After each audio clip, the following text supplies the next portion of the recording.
Sanaba bungi menu mama muni womba. Sanaba bungi menu mama muni womba. Urebaka batata na mama me kwajiga nyanga. Urebaka batata na mama me kwajiga nyanga. Urebaka bankaka menu me kwajiga nyanga. Urebaka bankaka menu me kwajiga nyanga. Ajala makaka tata wayende. Mama ngunga mama wayende. Wetambongo tata wayende. Masuwandele tata wayende. Shimukimbangwe tata wayende. Tamirungu tata wayende. Yenibika yenda tata wayende. Yega tara lemba bamutana na tutungaje. Yega tara lemba bamutana na tutungaje. Bawidi bawidi ma. Bawidi mene bawidi ma.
Peuple congolais,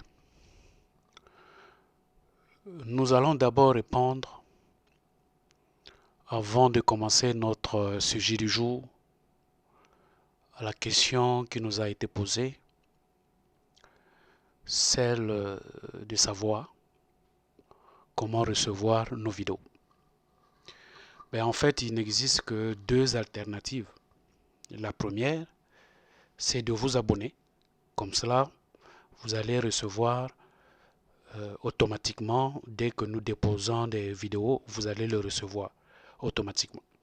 La deuxième alternative, c'est d'aller dans YouTube, vous tapez T-Congo, puis vous allez voir toutes les vidéos qui sont déjà déposées.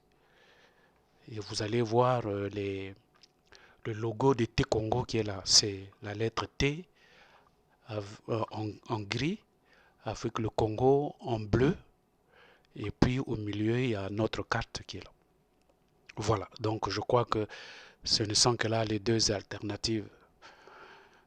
Sinon, peut-être quelqu'un qui a ça dans WhatsApp, il peut vous aussi l'envoyer.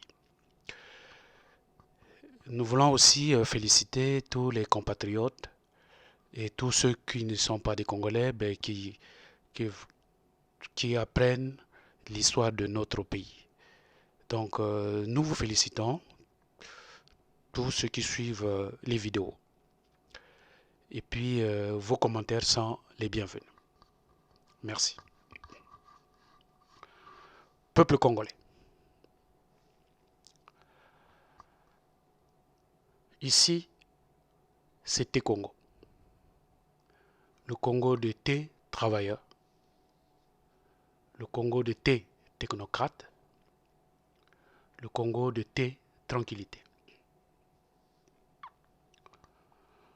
Chers compatriotes, comme promis, nous allons parler des assassinats perpétués par M. Denis Sassou Nguesso.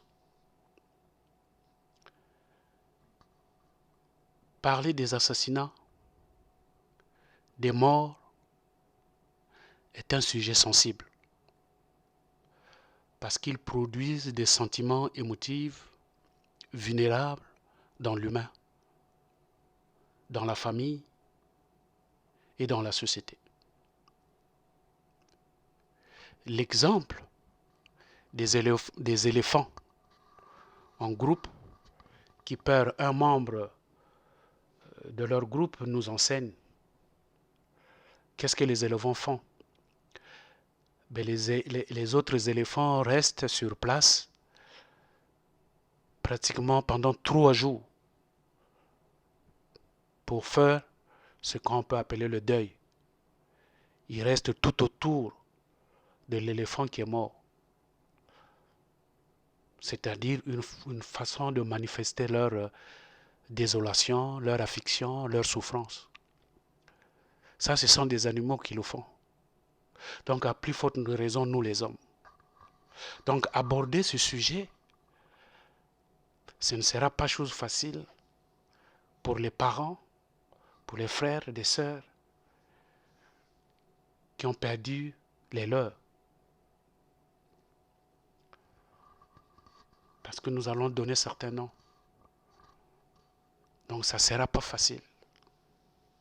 Si c'était en économie, une fois qu'un acte est posé, nous parlons par là, par exemple, d'actes causant un déficit en économie, il est possible de se rattraper. On peut corriger, on peut restructurer au point où on peut faire des plans d'ajustement. Parce que ces plans-là sont là justement pour rattraper, pour recadrer. Ces plans sont là pour restructurer l'économie. Et d'ailleurs, avec le temps, on oublie l'acte qu'on avait posé. Je vais vous donner un exemple. Si nous disons qu'en 2013, c'est-à-dire il y a de cela à peine 6 ans, si je pouvais poser la question aux Congolais, le salaire minimum du Congo avait été augmenté de 20 000 francs CFA. Est-ce que vous vous souvenez de ça? Pourquoi? Mais parce que c'est un acte qui a été posé. Ça fait 6 mois. Et puis on demande aux Congolais s'ils s'en souviennent.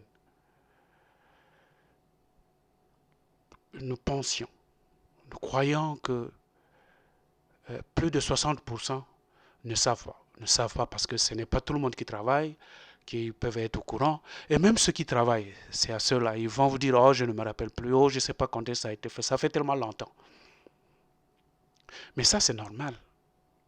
Parce que c'est un acte qui n'est pas très émotionnel en eux. Donc ça ne marque pas leur sensibilité. Ce sont là quelques actes économiques. C'est là l'acte économique dont je parle. En politique, c'est pareil. Des actes peuvent être posés. des actes posés peuvent varier en fonction de la ligne idéologique. Quelqu'un qui est socialiste peut devenir capitaliste. Celui qui est libéral peut devenir un conservateur. Celui qui est démocrate peut devenir, si vous voulez, comment on peut le dire, un républicain. Ou alors, en ce qui nous concerne, avec nos partis au pays, je peux dire par là, un membre du MCDDI peut devenir un membre du PCT, un membre de UPADES peut devenir un membre de la CRDC, ou un membre du RDD peut devenir RDPS, celui de la droite peut devenir un membre de gauche, vice-versa, et puis, etc. C'est normal. Ce sont les jeux politiques, ce sont des lignes idéologiques dans lesquelles les gens sont convaincus en fonction des lignes, en fonction des projets, en fonction de la personne, en fonction des tribus, en fonction d'ethnie. Bref, on peut changer de ligne. Ici aussi, avec le temps, on peut oublier. On peut oublier que oui, moi j'étais autrefois peut-être conservateur, ou maintenant je suis devenu libérateur, libéral, ainsi de suite. Pourquoi? Ben ça, c'est pas tellement des choses vraiment émotionnelles qui restent dans le cœur des gens. Je vais vous donner un exemple. Le 15 juin 1997, c'est la guerre qui oppose M. Lissouba à M. Sassou Nguesso. Et donc, le 15 juin, Lissouba s'enfuit et se rend au Gabon, en exil. Est-ce que les Congolais s'en souviennent que Lissouba est passé par le Gabon? Si vous posez la question, il vous dira, ah oui, je sais qu'il était parti, mais je crois qu'il était parti à Loubomont ou à Pointe-Noire. Ben, en fait, il est parti, il s'est retrouvé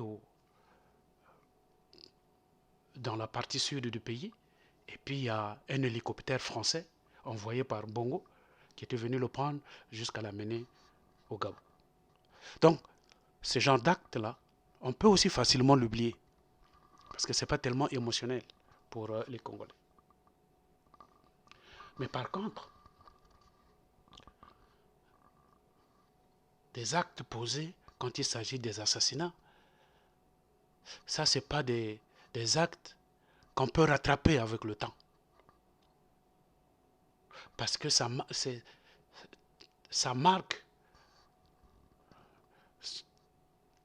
ceux qui reçoivent, qui subissent cet acte. Tant pour les commoditaires, tant pour les parents, ainsi de suite. Je vais vous donner un exemple. Le 19 septembre 1989, un vol UTA DC-10 Brazzaville-Paris. Si vous posez la question aux Congolais, est-ce que vous vous souvenez de ce qui s'est passé? Nous croyons qu'à peu près 70% des Congolais vous diront oui, c'est l'écrasement de l'avion. Pourquoi?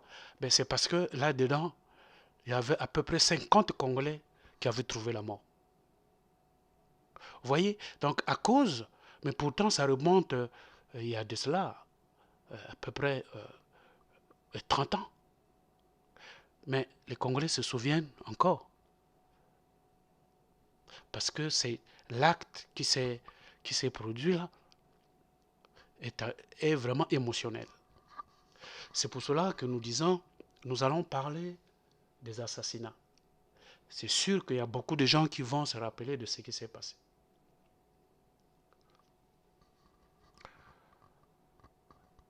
Et ça revient encore. Parce que c'est difficile d'oublier.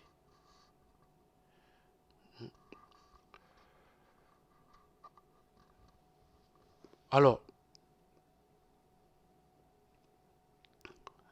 les morts ou les assassinats au Congo, peuple congolais,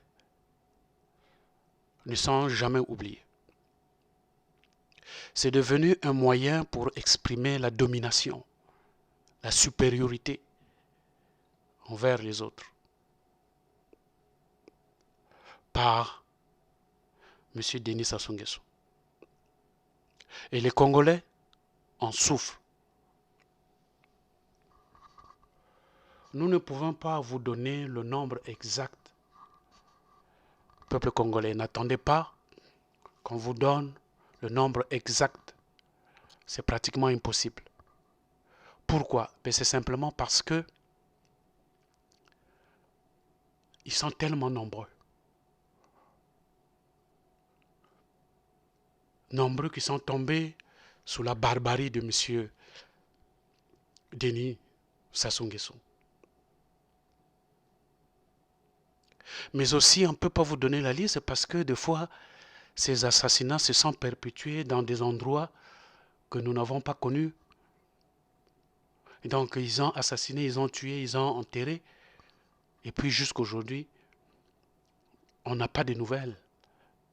Parce que ça se passe dans l'obscurité, dans des endroits très reculés, très cachés. Et parfois même, c'est dans des fosses communes. Des charnières, il y en a. Il y en a d'autres qu'on a jetées dans l'eau. Donc aujourd'hui, on ne peut pas identifier, on ne peut pas le savoir. Il y en a d'autres qu'on a brûlés. Et le cendre a été jeté.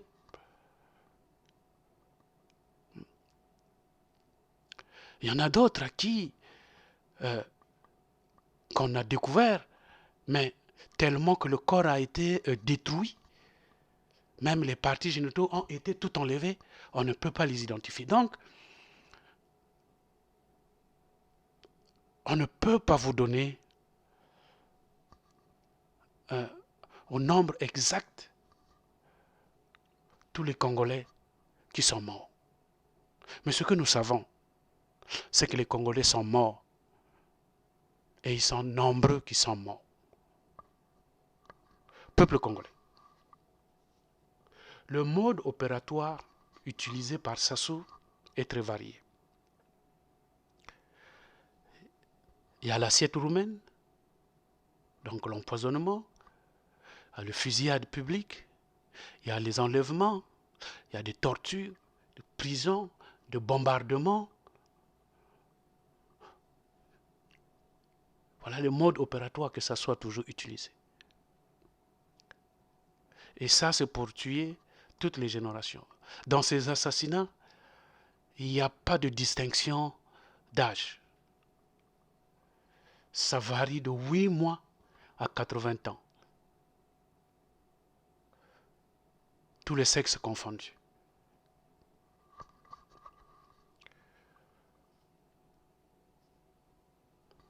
Une autre forme d'assassinat est intimée par Sassou. En dehors de vous enlever la vie, c'est de violer les bébés, les adolescents, les jeunes filles, les femmes, les mamans, des vieillards ont été violés. Ils ont aussi brûlé les maisons. Ils ont brûlé les fermes.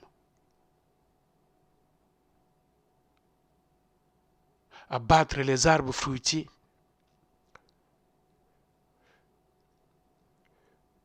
Tuer toute la bétail. Ils ont pillé. Ça aussi, c'est une autre forme. Peuple congolais, chers compatriotes, Sassou est responsable de 95% des morts qu'a connu le Congo depuis l'accession à l'indépendance. Allez-y, écoutez déjà des vidéos sur les assassinats que nous avons faits. Les assassinats avec les anciens présidents. Les présidents Youlou, Massamba Deba, Alfred Raoul et Ngouabi. Allez-y, écoutez ces vidéos. Et vous allez faire le constat avec le nombre de morts actuels. Vous allez vous rendre compte, c'est Sassou qui en a tué plus. Évidemment, vous allez dire, mais c'est normal, puisqu'il a fait 40 ans déjà au pouvoir. Mais, chers compatriotes, c'est pas parce qu'on a fait 40 ans au pouvoir que automatiquement on doit faire 95% tuer 95% avoir un bilan de 95% de morts.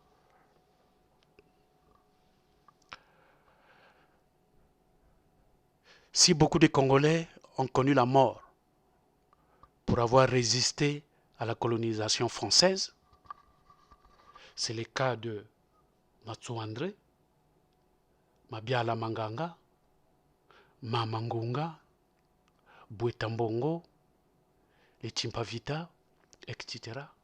Aujourd'hui, les Congolais connaissent la mort provoquée par Sassou à cause de l'unité,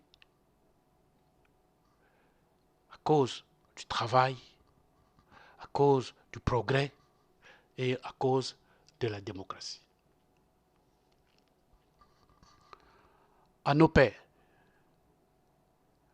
frères, oncles, cousins, fils, neveux, mères, sœurs, tantes, cousines, filles, nièces,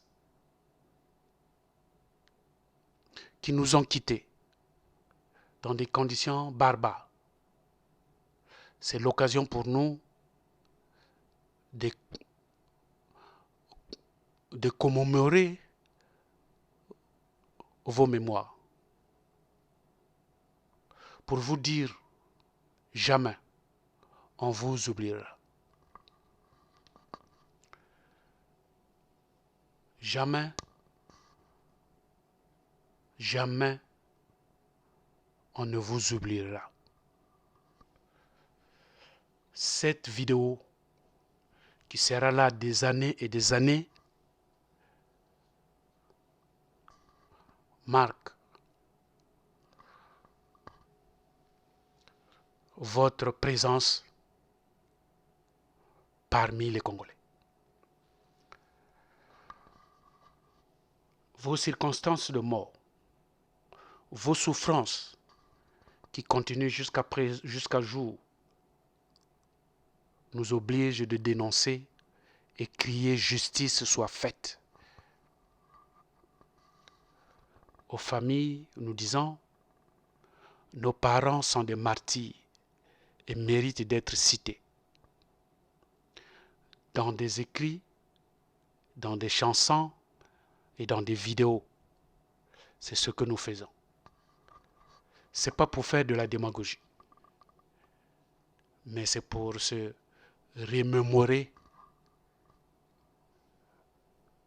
de nos frères qui ont payé de leur sang. Malgré toute notre bonne volonté, comme nous l'avons dit, nous ne pouvons citer tous les noms, tous les morts, car ils sont estimés à plus de 500 000. Et les déplacés sont estimés à plus de 800 000. Causés par celui qui revendique connaître le goût du sang, Monsieur Denis Sassou Nguesso. Tout le monde va mourir, mais toutes les morts n'ont pas la même signification. Suivez cette chanson de Franklin Bukaka.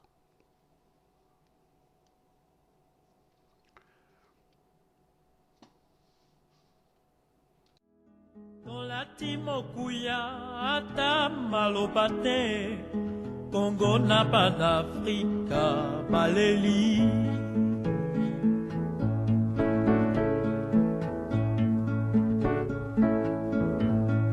Afrika mobimba e, tokangi maboko, tozali kotala e.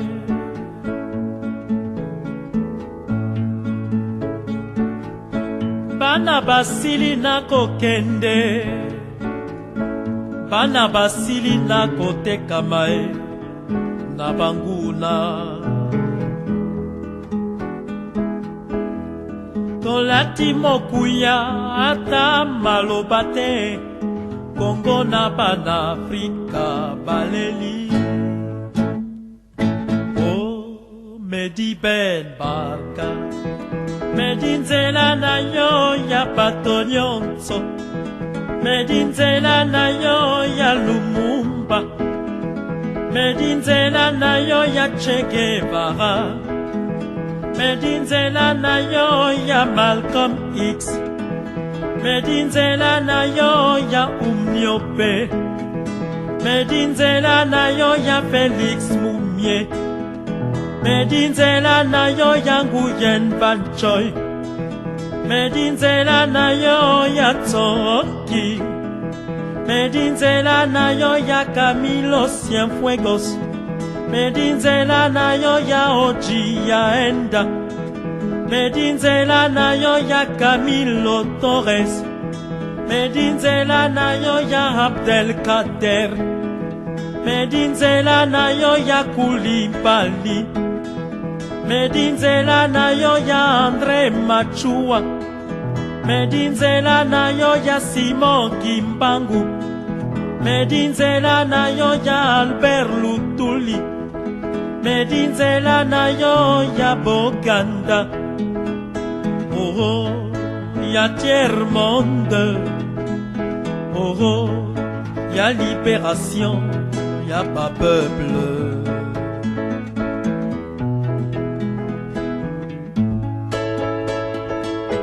Un vieux, que je considère toujours jeune, m'a dit un jour: mon petit,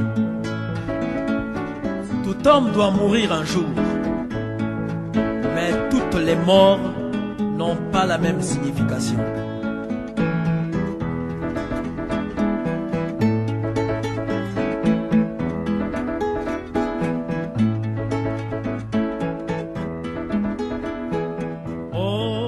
Medi Ben Barka, Medinzela na yo ya Batonion. Peuple congolais, nous allons commencer de vous parler de la mort de 3 Congolais. Ces Congolais qui étaient des Congolais comme tous les autres Congolais, mais qui s'étaient illustrés pour le progrès du Congo et le bien de tous les Congolais, du nord au sud, de l'est à l'ouest. Ces Congolais ont vu le soleil se lever, le Congo resplendir, une longue nuit s'achever, un grand bonheur à surgir, chanter avec ivresse le chant de la liberté. On vu où quand les Congolais étaient debout, fièrement partout, proclamant l'union de notre nation, oubliant ce qui nous divise pour rester plus unis que jamais. Vivre pour notre devise, unité, travail, progrès. En vue de la savane des forêts jusqu'à la savane et des savanes jusqu'à la mer, un seul peuple, une seule âme, un seul cœur ardent et fier, luttant tous tant que nous sommes pour notre vieux continent noir.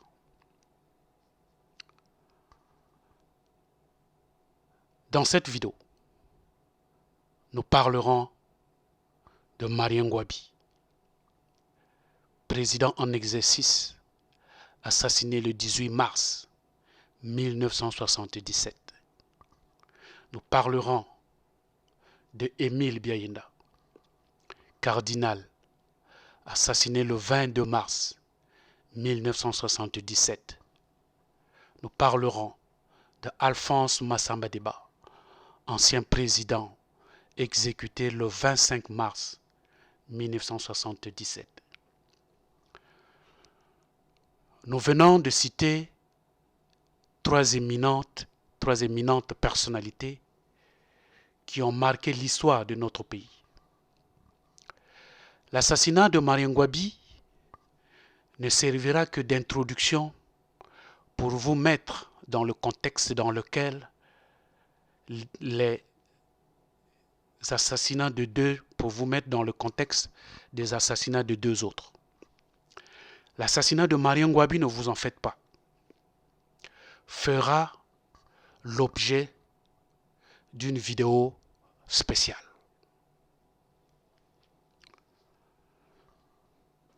Le vendredi 18 mars 1977, Maria Ngouabi, le président en exercice depuis le 31 décembre 1968, est assassiné à 14h30 dans des circonstances que nous allons élucider dans une des vidéos prochainement. Le peuple congolais, ce jour-là, était dans un désarroi. La spéculation gagne les rues. Les Congolais se questionnent, mais restent sans réponse. C'est le 19 mars, au matin, que le CMP, un nouveau comité que les Congolais vont découvrir. Ce comité va, sur les ondes de la radio, annoncer la mort du président Maria Ngouabi. Ce comité cite Yves Moutando comme le bourreau de la mort du président Maria Ngouabi. Alors, un couvre-feu est immédiatement décrété de 18h à 6h du matin. Le regroupement de plus de 5 personnes est interdit. Mais 2 jours plus tard, le même CMP revient sur les ondes et fait une autre déclaration. Change de coupable et dénonce l'ancien président Alphonse Massamba Deba et son groupe de prière comme les commanditaires de la mort du président Maria Ngouabi. Aussitôt, pour confirmer la certitude du forfait, ils ajoutent Bakongo, Babomi, Maria. Peuple congolais, comme vous pouvez le constater, sans enquête, les coupables sont déjà connus. Ce sont les Bakongo. Alors, c'est dans ces paroles irresponsables, balancées de façon tout aussi abjecte sur les ondes de la radio qu'on appelait la radio révolutionnaire, qui va marquer le subconscient collectif de nombre de compatriotes. Et cela ne figure pas étrangère aux représailles tribales, et dont fut victime le premier et le plus jeune cardinal d'Afrique, Émile Biayenda. Brillant et tout entier dévoué à Dieu et à l'Église, c'est la plus grande honte nationale. L'émotion que cet assassinat suscita dans le monde fut retentissante. Et c'est à la suite d'une pression diplomatique intense que les assassins honteux consentirent à rendre la dépouille mortelle du prélat à l'église.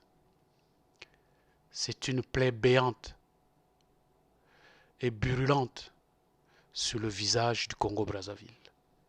Et depuis, cette nation se vautre dans la médiocrité et l'incapacité de progresser. Depuis ce jour, comme si une malédiction tutélaire s'était abattue sur ce pays, le Congo-Brazzaville. Mais pourquoi cet acharnement? Nous allons le développer plus loin. Ce qu'il faut retenir au préalable, c'est que dès 1969, le groupe militaire nordiste au pouvoir renforce leur loyauté au président Marien Ngouabi. Ils vont donc fomenter plusieurs coups d'État pendant tout le mandat de Marien Ngouabi contre des officiers originaires du Sud, dans le seul but de conserver le pouvoir au Nord. De ce fait, il faut éliminer bon nombre des officiers, des civils du Sud influents, pouvant compromettre leur soif.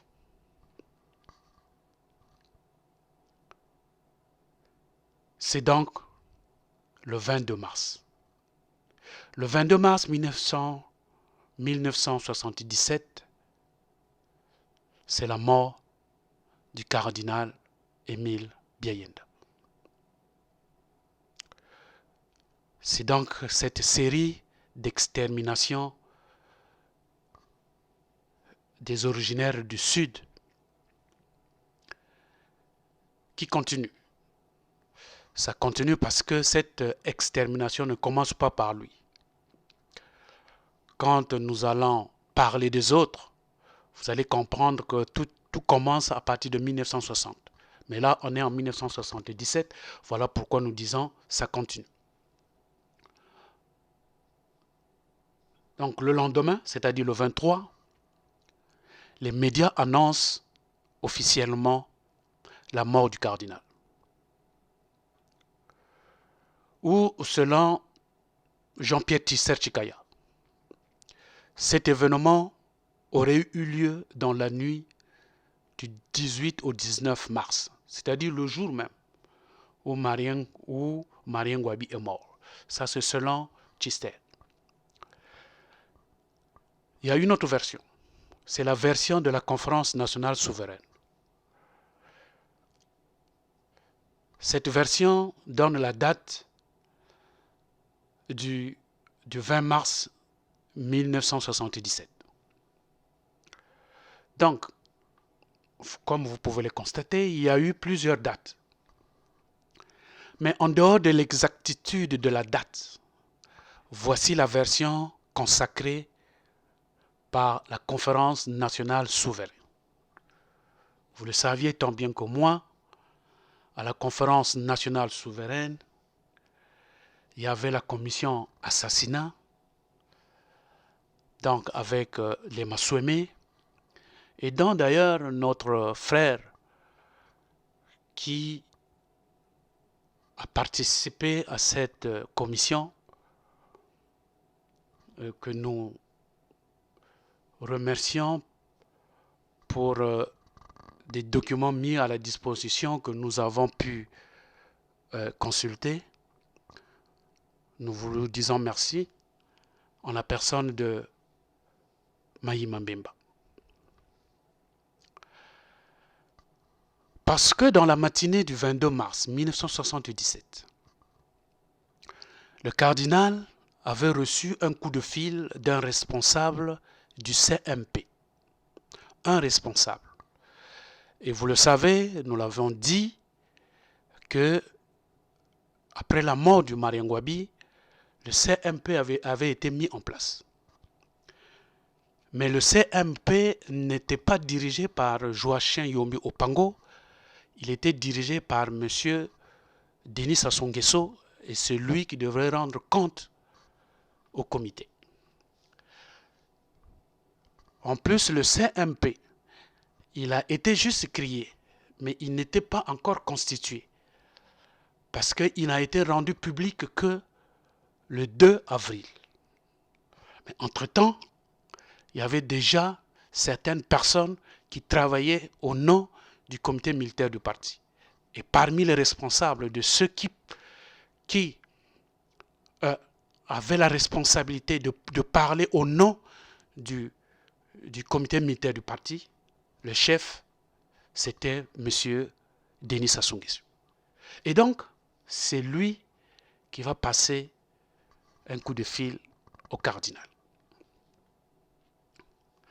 Donc, vers 14 h, les sergents Oandou, Kondi et Mamoy, à bord d'un véhicule de marque Land Rover, conduit par Mamoy, arrivent à l'archevêché pour prendre le cardinal Émile Béina et l'amener à son rendez-vous qu'il avait avec certains membres du CMP.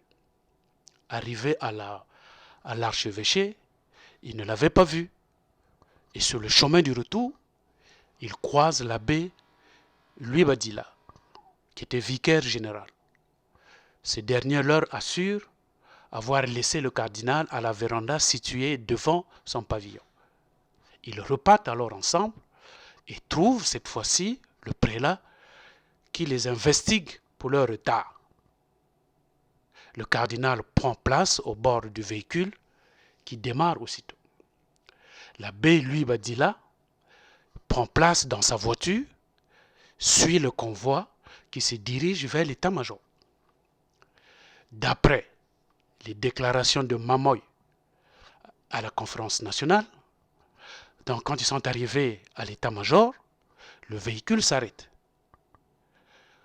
Owandou sort, puis entre au poste de police.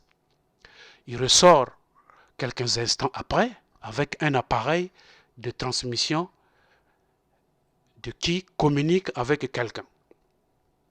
Après avoir restitué l'appareil, il a rejoint les autres en disant « Dommage, ils ne sont pas là.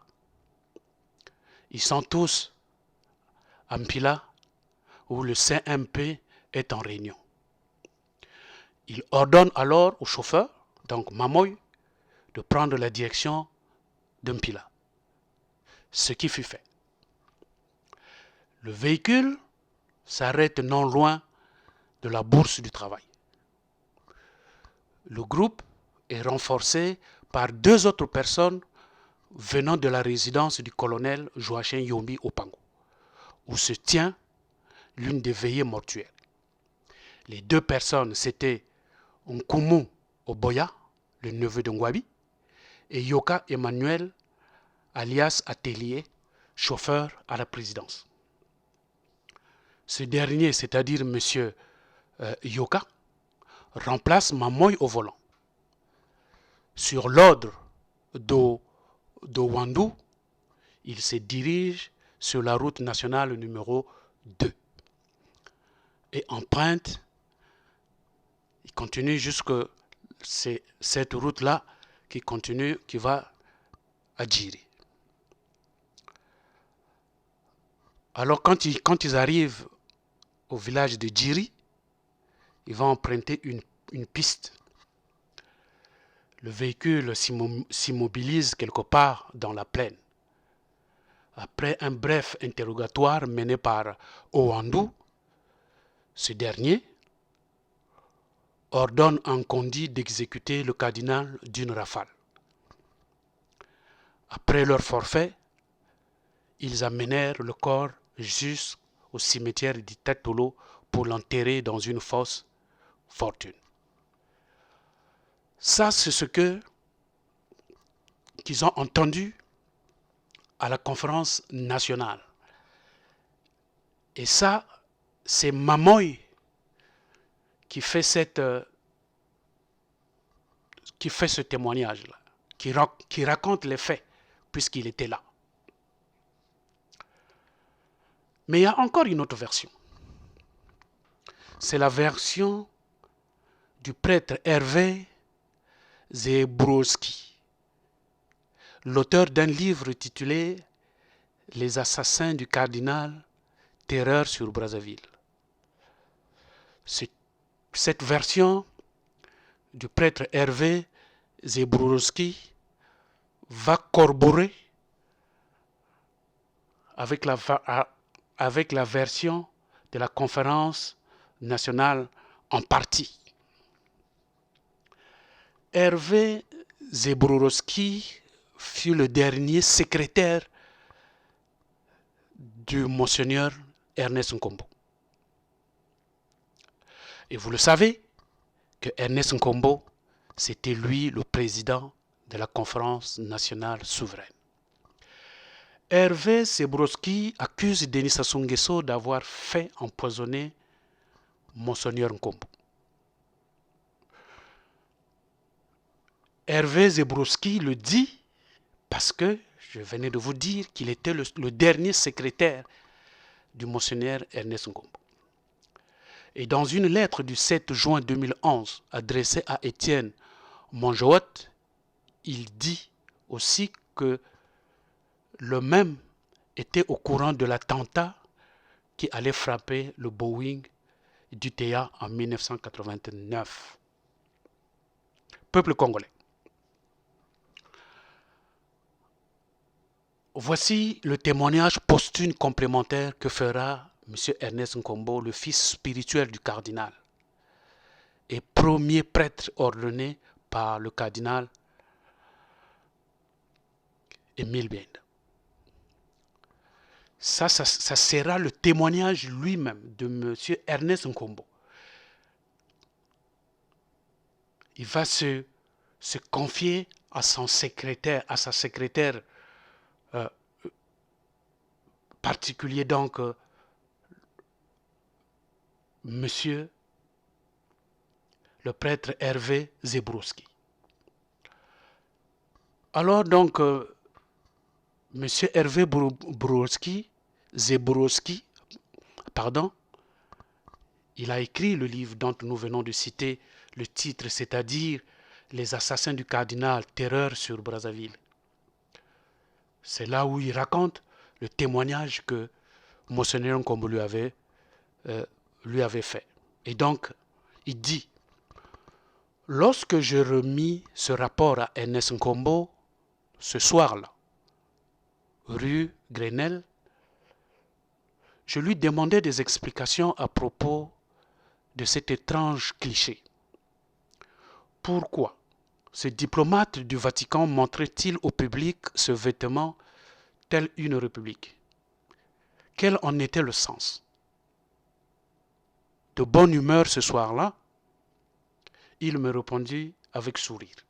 Peuple congolais, et suivez bien. C'est M. Hervé qui pose donc la question à M. le monseigneur Ernest Nkombo. Alors M. Ernest Nkombo lui répond, il s'agit de la soutane miraculeuse que portait le cardinal Émile Bienda le jour de son assassinat. Parce que le monseigneur Nkombo, il avait cette soutane en main. Vois-tu, Hervé, ça c'est le monseigneur qui dit, comme chacun le sait, et comme l'enquête officielle l'a établi au Congo, le cardinal Bienda a été assassiné d'une rafale de mitrailleuse par l'adjudant Mamoy sur la montagne appelée aujourd'hui montagne du cardinal. Or, comme tu peux le voir, Hervé, il n'y a aucune trace de balle sur cette soutane du cardinal. Voici le miracle. Alors, M. Hervé va dire, s'agit-il d'un vrai miracle? C'est lui qui pose la question. Le monseigneur Nkombo répond, mais tu es vraiment stupide, Hervé. Comment veux-tu que cela soit vrai, soit possible? Hervé pose encore la question. Mais pourquoi aurait-il eu un tel miracle?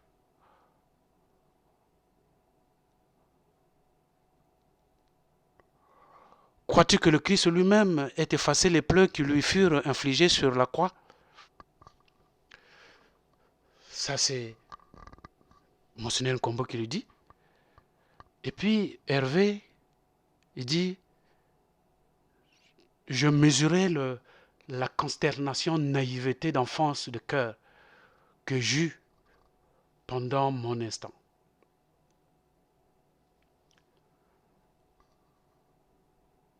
Et puis il pose la question, mais alors, comment le cardinal a-t-il été assassiné?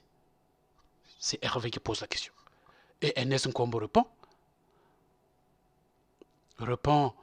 ne répond pas, mais il fait un petit sourire, mais un sourire qui s'éteint. J'insistais. Où a-t-on retrouvé son corps? Ça, c'est Hervé qui parle. Ernest Nkombo marque un silence avant de répondre à une voix basse, comme dans un souffle. On a retrouvé le corps 2 jours après, enterré au grand cimetière de Brazzaville, le cimetière de la Tchémé Talangaï. Ernest dit, celui qui se trouve sur la route qui va vers le nord? Monseigneur Nkombo répond, oui, à cet endroit même. Monsieur Hervé continue, je voyais bien ce grand cimetière sous la lune, devant lequel j'étais passé et qui m'avait impressionné lors de mon retour de nuit à Brazzaville. Mais Hervé continue, il dit, mais alors, s'il n'y avait pas de traces de balles dans la soutane, et si l'on l'a retrouvé dans cette tombe, c'est qu'il avait été enterré vivant. Ernest Nkombo ne répondit pas. Mais Hervé continue. Mais pourquoi ont-ils tué le cardinal? Il insiste. Monseigneur Nkombo restait silencieux. Je sentais qu'il allait s'enfoncer dans les profondeurs de sa forêt congolaise, me laissant seul sur la route, au bord de ce cimetière, avec mes questions. Pour la première fois, depuis le début de notre relation, mon temps se fit plus ferme, plus instant, presque brutal.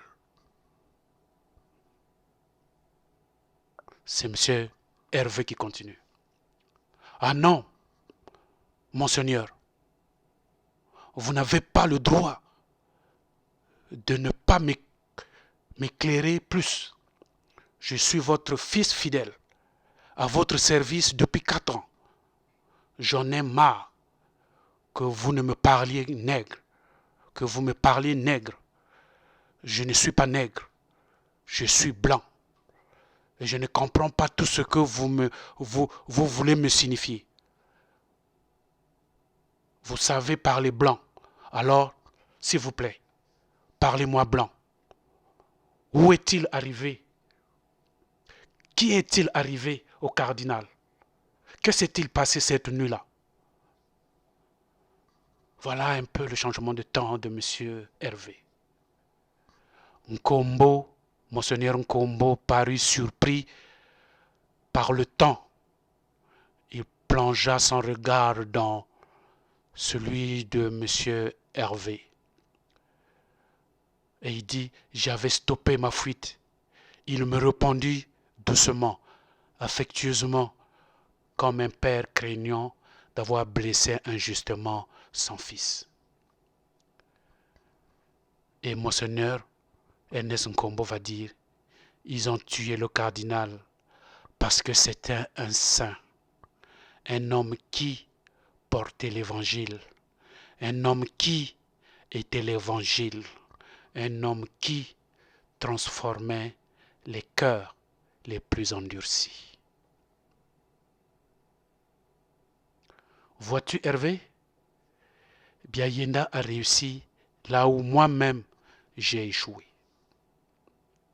En 1977, il avait réussi à toucher le cœur de deux de nos dirigeants d'alors, le président Marien Ngouabi et l'ancien président Massamba Deba. Il avait convaincu en profondeur ces deux chefs du Congo, profondément choqués et perdus par l'échec total des 17 premières années d'indépendance, de se convertir vraiment à Christ. Il les avait convaincus d'abandonner la voie du communisme et du matérialisme dans lequel s'était engagé le Congo. Seul Jésus pourra vous permettre de sauver notre peuple, leur avait-il dit avec toute sa foi. Sous le regard du cardinal, Ngouabi et Massamba Deba définirent secrètement une nouvelle constitution qui entendait sortir le Congo de l'impasse du communiste.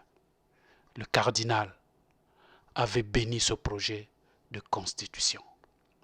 Mais au Congo, le malin est puissant et il veille. Un homme, le plus fort d'entre nous, entretenait des relations avec ces puissants du mal. Cet homme fut informé du projet. Il s'assurera du soutien des forces cubaines alors présentes au Congo communiste pour tuer le projet. C'est ainsi que Marien Ngouabi et Massamba Deba furent assassinés par quelques Congolais voués aux forces de la mort et du cardinal, le 18 mars. En fin de matinée, Marien Ngouabi fut rejoint dans l'hôtel où il se trouvait par une dizaine de militaires, tous sous l'emprise du grand féticheur du Kani. Ils blessèrent à mort le président. Défiguré, mâchoire fracassée, il fut ramené à la résidence de la présidence de la République, où sa propre garde cubaine l'acheva. On ne sait pas comment fut assassiné Massamba Deba, dont le corps ne fut jamais retrouvé. Monsieur Ernest continue, il dit: pourriez-vous être plus précis, Monseigneur? Qui sont ces forces du mal? Monseigneur Nkombo dit: ces forces sont celles de la mort. Dans certains de nos rituels africains, des hommes appellent ces forces du mal et de la mort. Et tu peux me croire, Hervé, ces forces du mal et de la mort sont celles du diable. Et elles répondent. Monsieur Hervé continue. Il suffit de croire au mal. Monseigneur Nkombo réplique. Il faut ardemment désirer le mal et la mort. Je n'ai jamais vu Dieu. Personne n'a jamais vu Dieu. Mais vois-tu, je désire Dieu de toutes mes forces. C'est Dieu incarné en Jésus. Le mal, Hervé, je peux te l'assurer. Lui, je l'ai vu. Il existe. Ce mal-là, seul Jésus a le pouvoir de l'écarter. Sans lui, il nous emporte. Hervé continue. Pourquoi les Congolais n'ont-ils pas achevé eux-mêmes le président? Monseigneur Nkombo continue. Mais parce qu'il s'agissait d'un chef politique. Dans ce crime politique, ces Congolais associés au diable voulaient aussi associer les Cubains. Une sorte de pacte de sang signé avec Cuba qui mouillait tout le monde. Monsieur Hervé continue et dit: et pourquoi le cardinal? Que s'est-il passé exactement? Monseigneur Nkombo réplique: lui, C'était différent. C'est un chef religieux, une affaire strictement congolaise. Le chef de la religion du mal devait, pour installer son pouvoir, tuer le chef de la religion du bien, incarné en la personne de Biayenda. Il ne s'agit pas là d'un assassinat bête et brutal commis par le soldat ivre à la solde du mercenaire. Il s'agit d'un terrible sacrifice humain qui s'inscrit dans la liturgie de l'effroi. Car c'est dans l'effroi qu'il surgit le diable. C'est ainsi que ces hommes perdus appellent les forces du mal à leur service. Dans la nuit du 18 mars 1977, quelques heures après avoir tué Ngouabi, le grand prêtre des forces du mal, le grand Kani, a envoyé des hommes à l'archevêché où dormait Biayenda. Personne ne le savait, alors que Ngouabi venait d'être assassiné. Le cardinal ne se méfia pas de ces hommes qui venaient le chercher. Le grand chef du mal, caché derrière son masque, rassurant le ministre de la Défense, assurant le ministre de la Défense, appelait Biayenda en urgence. C'est dans la confiance qu'il accepta de le suivre. Arrivé à la hauteur de la cimetière Tchémé, Talangay, un barrage arrêta sa voiture. Ayant compris sans doute ce qui se passait là, ce qu'il attendait devant ce cimetière, le cardinal réussit à déjouer le barrage et a poursuivi sa route. Quelques kilomètres plus loin, il fit arrêter sa voiture pour s'enfuir dans la brousse vers la montagne appelée aujourd'hui montagne du Cardinal. Mais il fut vite rattrapé par les hommes du Kani. Ils se saisirent de lui et l'amenèrent jusqu'au cimetière, qui est l'un des lieux privilégiés où ils célébrèrent et appelèrent les forces du mal. Ces cérémonies sont toujours nocturnes. Une tombe y était creusée. Le chef des forces du mal ordonna à Biayenda de s'y coucher. Une rafale de mitrailleuses fut tirée à côté pour l'effrayer et afin qu'ils exécutent, mais le cardinal refusa. Il fut brutalement jeté dans la tombe. Là, il s'agenouilla et pria. Tandis que les forces du mal, sous le regard de leur grand chef, splamoudiaient lentement leurs incantations que le diable entend tout en remplissant la force. C'est 2 jours après seulement que le cardinal fut retrouvé dans cette tombe. Il était à genoux, sa main droite loin de son visage, mais à hauteur de son cœur. Je sais qu'en cette dernière, qui fut la sienne, il bénissait ces hommes perdus et terrifiés, à qui il fit face jusqu'au bout. Seigneur, pardonne-leur, ils ne savent pas ce qu'ils font. Ce fut la dernière prière d'Émile Biayenda. Mais comment avez-vous appris ce qui s'est passé cette nuit-là? C'est M. Hervé qui continue à poser des questions à Monseigneur. Komboy, Monseigneur répond, à l'époque, j'étais choisi de travailler dans la fonction publique, car là se trouvait l'élite du pays. Là, je pouvais exercer une pastorale efficace, enracinée au cœur de la patte humaine qui s'efforçait de construire le Congo moderne. Vois-tu, j'appartiens à une génération qui avait été touchée par l'expérience des prêtres ouvriers en France. En ma qualité de prêtre, beaucoup d'hommes venaient se confier à moi.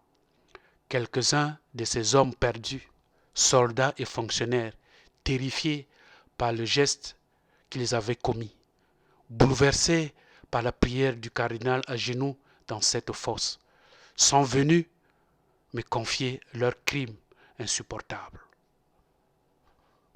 Monsieur Hervé qui continue. C'est pour cette raison que Jean-Paul II vous a nommé évêque en 1980 pour vous donner le poids et mieux combattre le CANI. Monseigneur Nkombo répond oui, sans doute. Dès que j'ai connu les circonstances exactes de ce crime, je m'en suis ouvert à Monseigneur Firmin Singa, l'ami le plus proche du cardinal. Ils s'aimaient ces deux hommes. Ils avaient le même âge. Ils étaient l'un et l'autre mes guides, mes pères spirituels, à la source même de ma vocation sacerdotale. Monseigneur Singa a su informer le Vatican.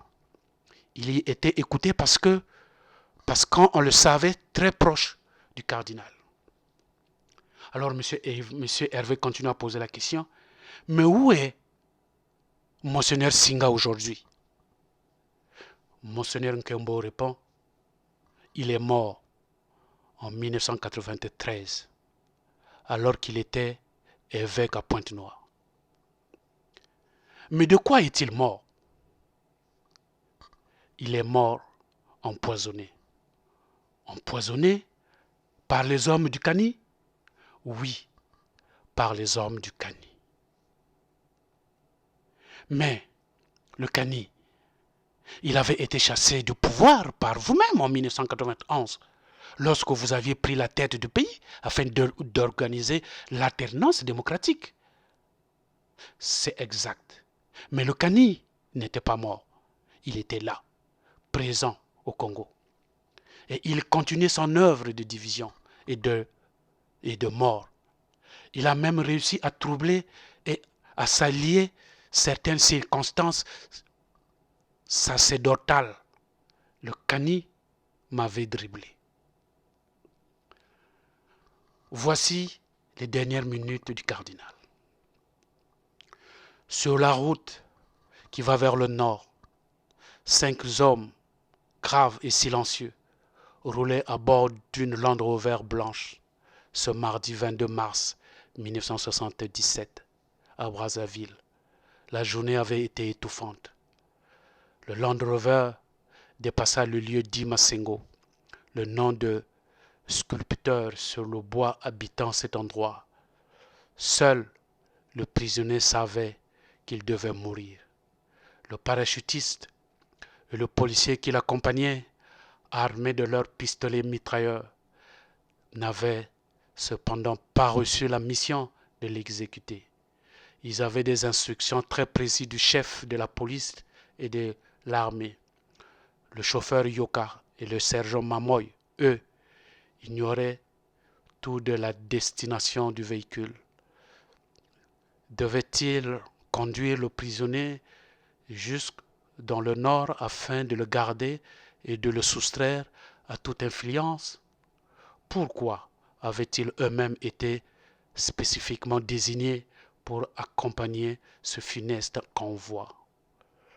Le doux visage du prisonnier ne laissait rien apparaître, hormis une profonde tristesse, et chacun sentait bien dans la voiture toute l'intensité de sa prière. Le véhicule dépassa le petit bourg de Djiri qui marquait la fin de l'agglomération. Poursuivant sa route vers le nord, quelques kilomètres après la sortie de la ville, le parachutiste intima au chauffeur Yoka l'ordre de tourner à droite. Le véhicule s'engagea alors sur un chemin à peine tracé, puis le somma de stopper dans la plaine, au pied de la montagne. L'ombre grandissait, quelques étoiles se levaient dans le ciel d'une nuit et d'une montagne. D'un temps sec et sans autre commentaire, le parachutiste commanda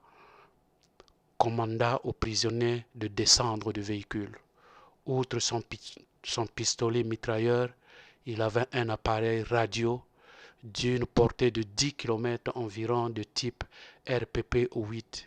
Puis, il l'enjoignit de marcher devant une direction de la montagne.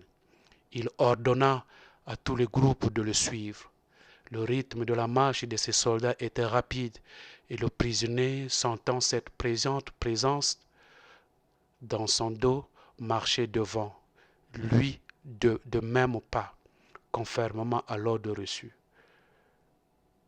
Mais pourquoi viennent-ils me tuer là, pensait-il. Bien sûr, ce l'endroit était désert. Bien sûr, l'endroit était désert. Et personne jamais ne gravissait cette montagne. Ils finiront bien pour trouver mon corps un jour, au moins qu'il ne soit dévoré par des bêtes sauvages.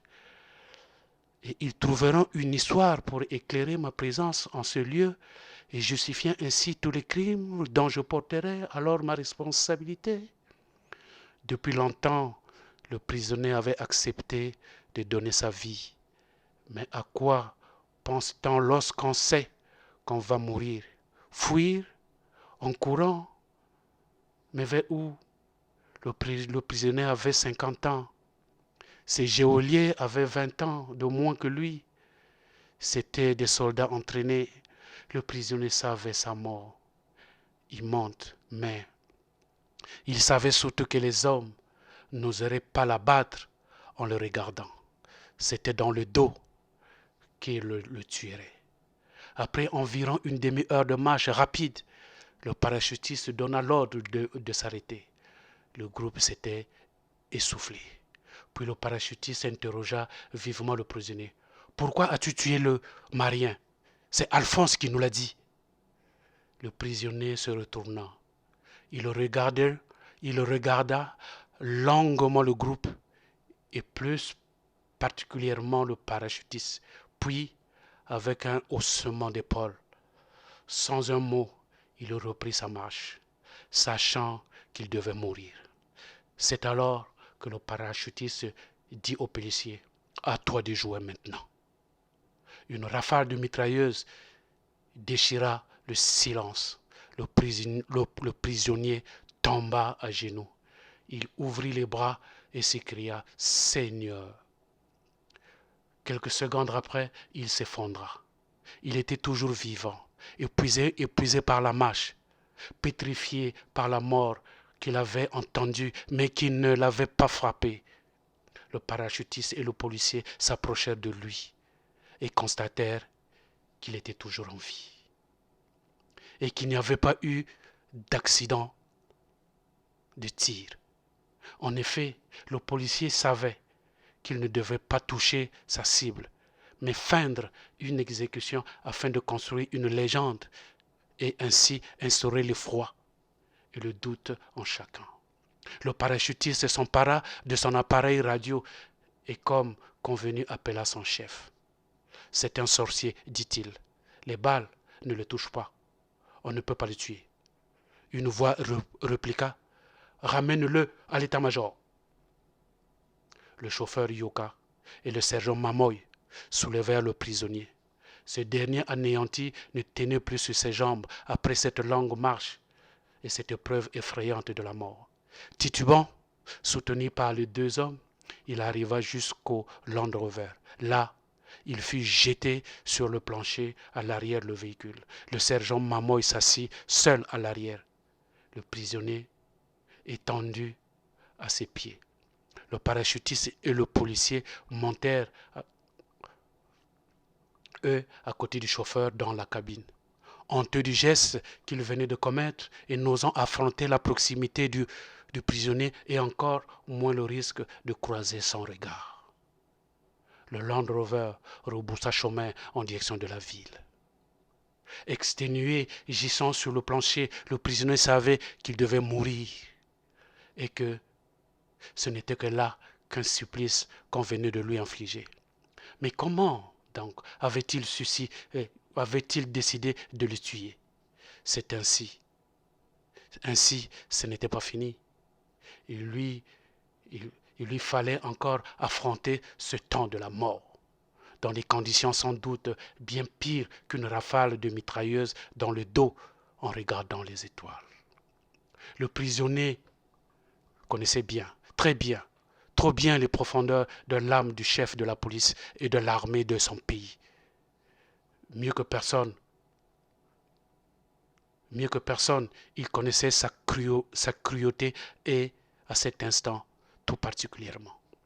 Il pensait et priait à son frère, Alphonse, qui, dans un autre lieu sordide de la ville, lui aussi subissait d'autres tortures, sentant à sa boucle le goût du sang et de la mort inéluctable. Dans la position où il se trouvait, le prisonnier ne pouvait observer la route du retour. Cependant, il la connaissait bien, cette route, et il n'espérait qu'une seule chose, c'est que surtout, le véhicule ne s'arrête pas devant l'entrée de la cimetière d'Itatolo. Ce lieu terrible où, il le savait, tant d'horreurs se commettaient. Dans sa tête, il suivait le trajet du véhicule. Il sut quand ils entrèrent dans la ville, au bourg de Njiri. Et il sut quand ils passèrent devant la case de Masengo. Quelques kilomètres plus loin, le véhicule ralentit. Le corps du prisonnier s'est mis à battre plus fort. Son effroi grandissait. Sa prière s'est intensifiée pour garder son sang-froid et contenir sa peur. La Land Rover roula quelques centaines de mètres à faible allure, puis stoppa au milieu d'un grand brouhaha sous une lumière crue. Des ordres claquèrent. Épouvanté, il comprit alors qu'il était devant le cimetière de Tatolo. Ordre fut donné à Yoka d'y pénétrer. Tournant à droite, le véhicule roula quelques dizaines de mètres, puis s'arrêta. Des soldats firent ouvrir la porte à l'arrière du véhicule. Le sergent Mamoy aida le prisonnier à se relever. Avec brutalité, les soldats s'emparèrent de lui. Il découvrait alors la sombre scène où la mort l'attendait. Il savait qu'elle serait atroce, longue, des plus effrayantes qu'un homme puisse imaginer dans ses songes les plus ténébreux, mourir enterré vivant dans sa tombe. Il savait tous ces rites d'un autre âge. De nombreux soldats se trouvaient devant une fosse ouverte puissamment éclairée. Le prisonnier restait digne et silencieux. Seuls quelques réflexes de survie témoignaient de sa résistance. Il fut jeté dans la fosse et s'efforça de se relever, mais en fut dissuadé par une rafale de mitrailleuses. Il resta tapis au fond de la tombe tandis qu'il sentait des chocs lourds et rapides de la terre qu'on lui jetait sur le corps. Et les grondements étaient couverts par un concert sinistre de chants guerriers scandant blasphèmes et accusations. Les hommes étaient nombreux. Rapidement, le sépulcre s'emplissait, emprisonnant peu à peu tout son corps, tandis qu'il serrait de sa main droite sa grande croix d'argent sur sa poitrine. De sa main gauche, il s'efforçait de repousser le linceul, pesant sur l'encelivement pour encore un peu. Quelques instants respirer. Puis très vite, son bras gauche, à son tour, fut enserré et se figea au-dessus de son visage. Son corps tout entier s'immobilisa. Dans un ultime réflexe pour aspirer un peu d'air, il ouvrit la bouche. Elle s'emplit de terre. Le poids rempliait, l'écrasait. Le silence se fit. Suffocant, étreignant sa croix, il s'abandonna dans son ultime prière. Combien de temps dure le temps avant qu'il ne s'arrêta pour faire place à l'éternité? 1 minute, 2 minutes, 4 minutes, puis ce fut la fin. Le cardinal Émile Biayenda entrait dans un tunnel de la lumière empli d'indicible douceur et de bienveillance tendresse. Sous la pression internationale, 2 jours après seulement que le cardinal fut retrouvé dans sa tombe. Il était à genoux, sa main droite loin de son visage, mais hauteur de son visage. Je sais quand cette dernière fut la sienne, il bénissait ses hommes perdus et terrifiés afin qu'ils fassent jusqu'au bout. Seigneur, pardonne-leur, ils ne savent pas ce qu'ils font. Ce fut la dernière prière d'Émile Biayinda. Le cardinal fut inhumé le 27 mars 1977 à la cathédrale de Brazzaville en présence de Martin Mbia, Martin Mbima et Pascal Mbia du comité militaire du parti. Le pape Paul II réagit, il dira: c'est un lourd tribut de sang payé par l'Église dans la personne d'un de ses dignes fils. Il était le plus innocent des prêtres, écrit Monseigneur Ernest Ngombo. Sa collaboration avec les dirigeants politiques avait été toujours loyale, reflet de sa vision spirituelle. Peuple congolais. Le sens commun donne principalement deux explications à cet assassinat. C'est de cœur troublé, peuple congolais, quand on a vécu, quand on comprend les circonstances dans lesquelles cet homme de Dieu est mort. Vous comprendrez la cruauté de cet homme qu'on appelle M. Sassou Nguesso. Deux explications sont données pour expliquer cet assassinat. La première, ils disent le cardinal aurait assuré la médiation entre Marien Ngouabi et Alphonse Massamba Deba pour le transfert du pouvoir. Ça, c'est la raison que le membre du Kina avance. La deuxième, ils disent, c'est le fait que le cardinal serait la dernière personne à avoir vu Marien Ngouabi vivant.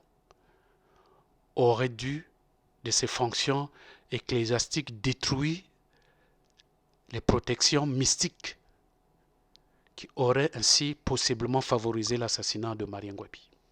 Voilà les versions que le CMP, le Kina et tout son groupe ont évoquées pour justifier l'assassinat de Marien Ngouabi. La version officielle, quant à elle, prétend que l'exécuteur du cardinal était un certain Nkumu Oboya, le neveu de Ngouabi qui était rentré, nous l'avons dit, qui s'est trouvé à la veillée là-bas chez M. Yombi, qui avait rejoint le groupe. Donc c'est lui qui aurait tiré, qui aurait agi de cette façon pour pouvoir venger son oncle. Et donc par rapport à ça, il fallait tuer un Congo représentatif, un Bakongo représentatif. Une autre version de cette explication est donnée par Jean-Pierre Tshisekedi, pour qui cet assassinat aurait eu lieu dans la nuit du 18 au 19 mars, je l'ai dit, c'est-à-dire au même moment que celui de Marien Ngouabi. L'explication du délai de l'annonce de cette mort serait la suivante. Donc d'après lui, il était mort le même jour, mais ils avaient retardé pour ne pas donner pour ne pas le dire à la population. Et pourquoi? C'est parce que le cardinal étant un Lari, c'est-à-dire un Bakongo, cette proclamation tardive devrait permettre une émeute des personnes se réclamant de cette identification contre les Kouyou. Cette version s'appuie sur l'identification ethnique construite dans le cadre de la lutte politique depuis l'époque coloniale. Ngouabi était du Nord et revendiquait son appartenance au groupe Kouyou qui, selon les Congolais, aurait ravi le pouvoir au président Congo. Ce dernier l'exerçait depuis l'époque coloniale. Donc le 26 mars, les assassins présumés du cardinal sans condamner. Voilà. Donc voilà comment Jean-Pierre Tissère Tchikaya, il explique. Pour lui, il était mort le même jour, mais ils avaient juste retardé. Donc quand ils nous disent qu'il était mort le 22, en fait, ils l'ont juste retardé parce qu'ils savaient que s'ils donnaient que Marien Ngouabi est mort et que le cardinal aussi est mort le même jour, tout de suite les gens, les Lari, les Congolais, ils allaient comprendre que, bon, on a tué Marien, donc eux, ils ont considéré que c'est le cardinal qui l'a tué, alors ça devait faire un soulèvement, voilà pourquoi ils avaient donc retardé pour essayer de faire, pour monter un autre scénario. Donc ça, c'est ce que Tissère Tchikaya explique. Et donc, comme je l'ai dit plus haut, donc c'est sous les pressions ecclésiastiques et politiques que le corps du cardinal est donc exhumé le 27 mars. Il est inhumé dans la cathédrale de Brazzaville, auprès du premier archevêque congolais, Monseigneur Théophile Mbemba, qui était décédé le 14 juin 1991. Les récits circulant sur la disparition du cardinal, plusieurs récits circulent de cette disparition. Pour certains, sa mort aurait été un sacrifice pour éviter que le pays ne sombre dans la guerre. Plus encore, pour éviter que les siens, c'est-à-dire les Congos, ne soient éliminés. Et il aurait pris à moins de 2 décisions fatales. D'une part, selon la rumeur, le cardinal savait qu'on était en danger de mort. D'ailleurs, il semble que beaucoup de personnes partageaient l'information et parmi eux, certains lui en firent partie. Néanmoins, le cardinal décida de ne pas se sauver de la voiture, dit-il. Son départ justifierait toutes les exactions possibles contre les siens et les mettrait en danger. Les rumeurs lui octroyaient le désir de s'auto-sacrificateur, ce qui le poussa à aller de lui-même à la mort. Donc, suite à cet assassinat, donc voilà un peu comment l'attitude que le cardinal aurait eue quelques jours après, sachant que le sang devrait couler dans le pays. Il a jugé mieux de se donner à la place des autres pour ne pas que ses siens puissent en subir. Malheureusement, malgré qu'il s'est donné en rançon, son peuple continue à être exécuté. Donc, suite à cet assassinat qui s'est donc passé, celui du monseigneur, celui du cardinal Biayenda, il y a le monseigneur Auguste Nkunku. Comme on le savait, on le sait, c'est un homme fougueux. Lui, qui est orphelin de ses parents de 3 ans, quand il avait l'âge de 3 ans, s'en est pris de plein exaspération. Il fut de ceux qui avaient demandé de restituer immédiatement le corps du cardinal. Sinon, le nord serait inondé. Peuple congolais, suivez bien ce qu'il avait dit. Si vous ne le faites pas, le nord sera inondé. Donc, quand on voit aujourd'hui, c'est vrai qu'on a un problème climatique partout. Mais peuple congolais, les gens du Nord doivent se regarder et doivent se poser des questions. Cet homme, ce monseigneur, qu'on a connu comment il était mystique, quand on connaissait les pratiques mystiques de ce monseigneur, il fallait prendre au sérieux ses paroles. Quand il avait appris la nouvelle à Goma Tete, il s'est rendu à Brazzaville à pied, en moins de 10 minutes. Vous savez, Goma Tete, Brazzaville, ça a à peu près 35 km. Enfin, c'est 17 à vol d'oiseau, mais il y en a à peu près avec les routes, il y en a à peu près 35 km. Il prend son véhicule, à peine 1 km, son véhicule tombe en panne. Il dit, bon, restez moi, je suis parti. En 10 minutes, le monsieur s'est retrouvé à Brazzaville. à l'archiver. D'après le témoignage, il est arrivé pieds nus. Alors, exacerbé, pris de colère, Monseigneur Roch Nkunku n'a jamais accepté une telle mort. Et il va s'adresser à la dépouille du cardinal et il lui dit, mon cardinal, mais pourquoi tu t'es laissé faire?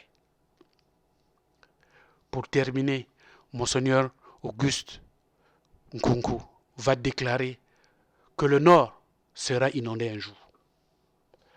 Depuis le 3 juillet 1982, ce Monseigneur Auguste Nkunku se repose dans sa sanctuaire qu'on appelle Saint-Michel à Gomatiti. Peuple congolais, comme le coupable revient toujours au lieu du crime, voici, j'ai voulu bien vous donner la lettre que le CMP avait écrite au pape. Mais vu que j'ai vu que ça n'avait pas été signé, j'ai pensé que ça pouvait être aussi un tract. C'est pour cette raison que je ne vous le donne pas. Mais vous comprendrez, peuple congolais, chers compatriotes,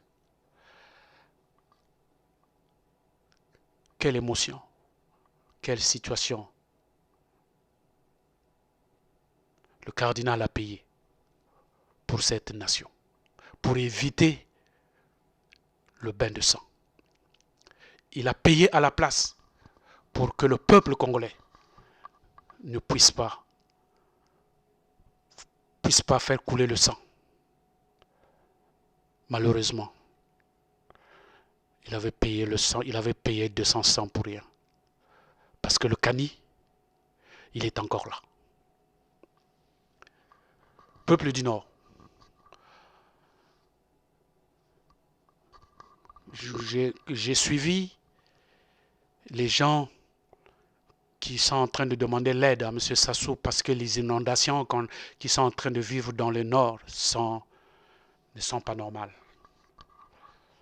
Ayez le sens. Ayez le sens pour comprendre que le mal n'est pas aussi seulement le changement climatique. Peuple congolais, nous allons maintenant vous parler de la date du 25 mars. C'est la date de la mort de M. Alphonse Massamba Diba. Massamba Diba, c'était l'ancien président de la République du Congo. Son arrestation, c'est la plus importante et celle où on l'accuse. Les gens l'ont accusé, l'ont incriminé parce qu'il avait envoyé une lettre au président Marien Ngouabi pour lui demander de démissionner. Or, cette lettre n'indique pas de manière évidente la préparation d'un coup d'État, comme l'affirment ses accusateurs. Et d'ailleurs, dernièrement, à peine un an, Nchiba est encore revenu avec ça, montrer encore aux gens, voilà la lettre de M. Massamba Diba. Peuple congolais, toutes les versions officieuses s'accordent à dire qu'à la suite de cette lettre, effectivement, M. Massamba Diba avait écrit une lettre. Mais cette lettre, Marien Ngouabi l'avait reçue. Et qu'après que Marien Ngouabi ait reçu cette lettre, les deux se retrouvaient souvent, se voyaient très souvent. Contrairement à ce que M. Nchiba est venu dire, les deux se retrouvaient et ils parlaient. Donc, il n'y avait pas matière de coup d'État, puisque Marien avait reçu cette lettre. Ils avaient lu la lettre. Et dans la lettre, il n'était pas question de coup d'État. C'était question qu'ils se voient, pour qu'ils essaient de voir comment ils devaient faire pour redresser l'économie du pays. Pardon. Le 3 mars 1977 même, Marien Ngouabi va accorder une rencontre dans sa résidence à Alphonse Massamba Deba en présence de leurs épouses respectives, du beau-frère du président et du directeur général de la DGSE. Donc, il n'y avait pas matière à coup d'État. C'est des gens qui se voyaient. Ils se voyaient souvent. Le 3 mars 1977, ils se sont vus. Cependant, les divergences existent quant à la raison de ce contact. Selon certains témoignages, les membres du groupe de prière dirigé par Alphonse Massamba Deba priaient régulièrement avec Marien Ngouabi dans sa résidence. D'autres versions affirment que Marien Ngouabi prétendait se convertir à Dieu un peu plus tard, compte tenu de son idéologie marxiste-léniniste. Donc, il retardait cette conversion-là.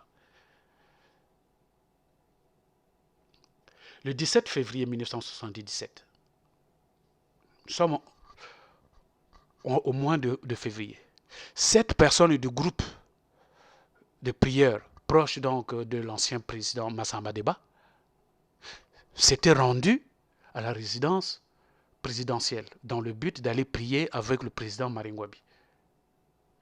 Ils avaient été interpellés et gardés au camp de 15 août. On les avait relaxés le lendemain. Mais sauf que la DGSE, dirigée par Sassou, les avait mis sous surveillance. Voilà. Donc vous comprenez, messieurs, les chers compatriotes. Sassou donc était au courant. Parce que c'est lui qui avait ordonné de les mettre sous surveillance. Et Sassou, c'était lui le ministre. Et il avait son directeur général. Et ce directeur, on vous l'a dit, avait assisté à la réunion du 3 mars entre les deux présidents. Et c'est ce directeur-là qui a rendu compte à son ministre. Donc, Sassou était au courant depuis le 17 février. Donc, un mois avant, Sassou était déjà au courant. Peuple congolais. Allez-y comprendre. À la mort de Marien Ngouabi, Alphonse Massamba Deba va être interpellé et comparaître par la suite devant la cour martiale. Énigmatique composée par les membres du CANI. Alors que la fameuse enquête n'est pas terminée, lorsque certains accusés sont déjà exécutés. Plus grave, l'ancien président Alphonse Massamba Deba n'avait même pas encore été entendu par la commission d'enquête et n'était même pas assisté par une défense, comme le prévoyait la loi. C'est le CMP qui va annoncer la nouvelle par M. Joachim Yombi Opango. Voilà ce qu'il va dire.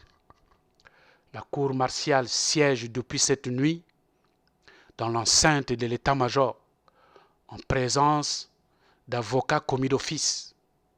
Les sentences sont exécutoires au fur et à mesure qu'elles seront prononcées. C'est ainsi que le premier accusé, M. Alphonse Massamba Deba, condamné à la peine de mort, a été passé par les armes ce 25 mars au matin. Ainsi de suite. Peuple congolais.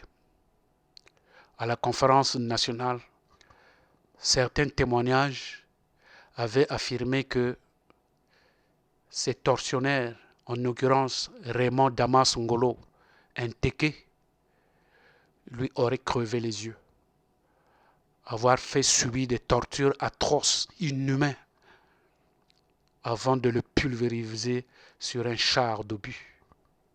Son corps n'a jamais été rendu à la famille pour faire un deuil. Il est sans sépulture jusqu'à ce jour.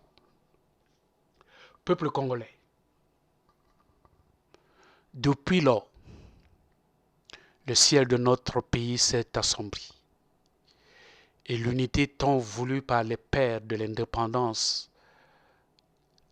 a explosé, a été mise en cause, devenue difficile à remettre en place.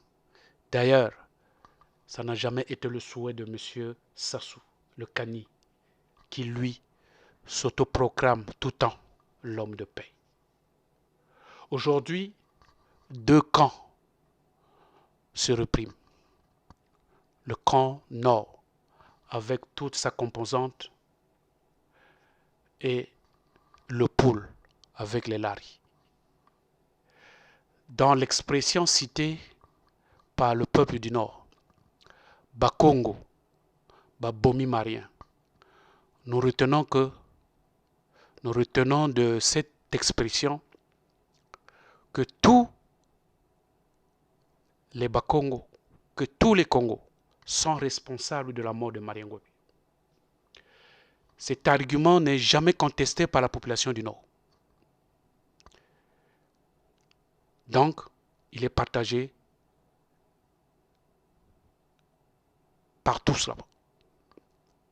Et vous constaterez que ici, le pluriel, c'est-à-dire les Bakongo, est pris en compte. Parce que pour eux, ce sont tous les Bakongo qui ont tué Marien Ngouabi. C'est pour cette raison d'ailleurs, quand ils partent pour faire le génocide dans le pôle, ils s'apprennent à tous les Bakongo, tout ce qui peut bouger. Parce que les Bakongo, c'est eux qui ont tué Marien Ngouabi. Il n'y avait pas un, mais tous les Bakongo. C'est-à-dire même un enfant qui est né aujourd'hui, qui est Bakongo, on lui donne cette étiquette que tu avais tué Marien Ngouabi.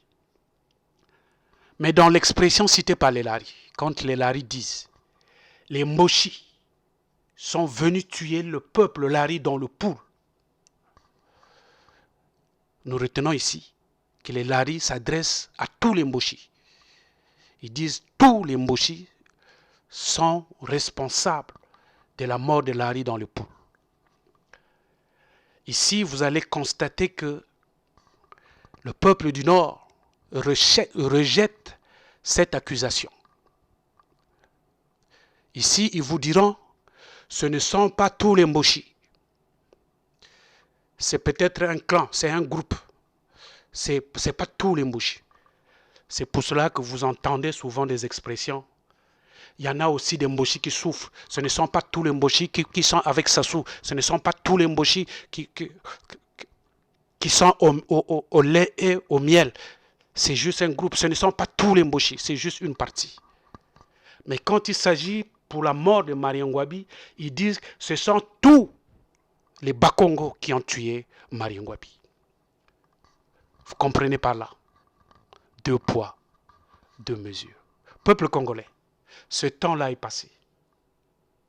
Ce temps où on pouvait raconter ce genre de fabulation pour pouvoir tromper cette politique que le PCT est allé prendre dans leur formation de marxisme-léninisme.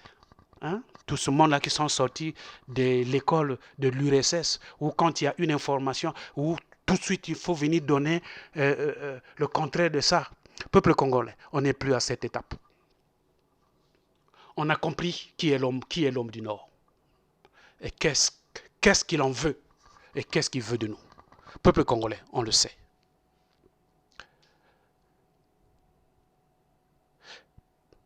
Chers compatriotes, avons-nous eu vraiment besoin de tels actes pour notre unité? Qu'on n'arrive même plus à remettre. L'unité sera difficile. Aujourd'hui, on nous dit non, mais laissez tout ça pourvu qu'on fasse le mal. Nous allons faire une vidéo dont nous allons parler pourquoi l'unité serait difficile à faire. Peuple congolais. L'unité est possible. Je ne suis pas en train de dire que l'unité n'est pas possible. Non, l'unité est possible. Mais ce n'est pas de la manière dont l'homme du Nord veut nous le faire comprendre, veut nous le faire croire. Avons-nous besoin de tels actes pour notre unité, pour notre progrès, pour notre paix? À quoi profitent ces assassinats? À qui profitent ces assassinats? Le Kani et son clan? Le Kani et sa famille? Le Kani et son parti, le PCT? Le Kani et son ethnie, les Mochi? Le Kani et sa région, la Cuvette? Le Kani et sa zone, le Nord? Peuple congolais, à eux de nous dire. Malheureusement, des actes d'assassinat ne sont pas arrêtés à ces deux-là. Monseigneur le cardinal Émile Biayenda et l'ancien président Alphonse Massamba Deba. La liste ne fait que commencer. Elle est longue. C'est ce que nous allons tenter de vous donner dans la prochaine vidéo. Merci.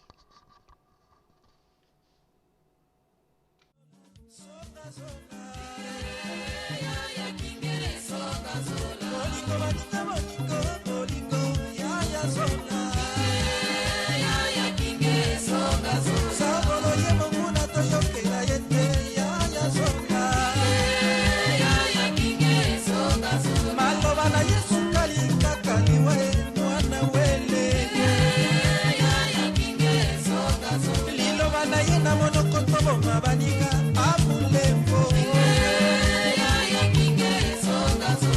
bana yena mono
sambo bape